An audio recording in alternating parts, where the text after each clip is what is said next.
How do you encourage behavior changes after training your warehouse supervisors? I'm Greg Schenkel, President of Unique Training and Development and Frontline Leadership Systems. And in today's Leader Feeder, we need to talk about training warehouse supervisors to increase their effectiveness, but also sustain those changes over time. The myth is that there's never enough time to do the training and certainly not enough time to do proper follow-up so that those leadership skills are reinforced. The fact is, it's not that there's not enough time in the day, it's usually a matter of commitment of importance. The things that management decides are important typically will have more time spent on them and generate better results. So time needs to be dedicated to the development of your leaders over time. I remember the president of one of our clients, and they grew from, originally 50 employees, and by the time we were finished working with them, they were close to 2,000 employees. And he had brought us in to train all of their frontline supervisors and team leaders. And then again, the next year, based on the success, we came in and delivered more. And I remember one particular meeting where I came in with some new topics and new ideas that we could train them in the year ahead, thinking that it would be better to expose them to new training rather than just going back over the same fundamentals. But I give him credit because he said, I know you want to bring us some additional topics and content, but what we really need to do is to keep practicing the fundamentals. And so I'd rather you bring in the same fundamental skills, but find a new way of covering them and practicing them so it becomes second nature to our leaders. He was very wise in his insights that most of the time leadership is a core set of fundamental activities and behaviors that leaders need to master in order to achieve the maximum impact. And it showed in his business results.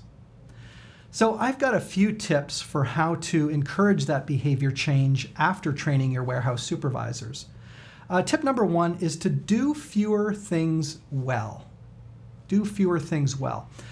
Many of our clients like the fact that we have a wide variety of topics in our training programs, but most would be better off if they just selected a few topics and then went deeper on those so that people could practice their new skills so that they become confident in deploying those skills back on the job.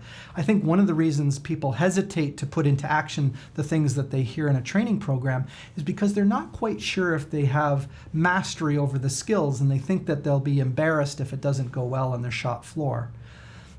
In our training program, we have something called the Leader Behavior Builder, and it allows people to set one commitment to put one leadership practice into action and reinforces it for up to 30 days before they move on to applying another course concept. Second tip is to practice new skills. Again, if there's time in the training program, you really want people to get a chance to actually try to do the activities with one another and see each other performing those activities so that they get greater insights into the reality of actually incorporating that into their leadership practices. So most training probably still focuses too much time on the what and the why, and probably would be more successful if we took more time to focus on the how. Tip number 3 is to use positive peer pressure.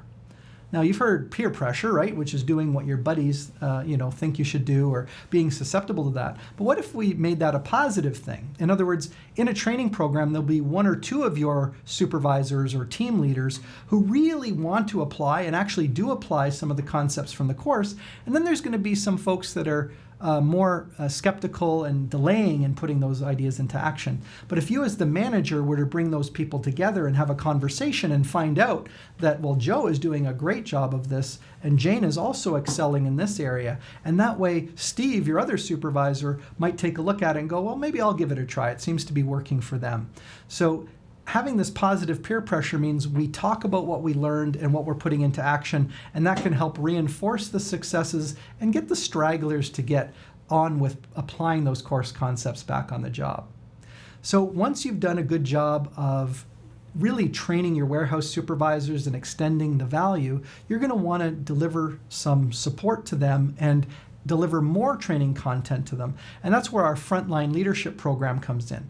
It's offered in so many different configurations. You can choose different modules. You can have them delivered on-site in person or using our state-of-the-art virtual training studio, where we can deliver realistic and interactive training right to your desktop.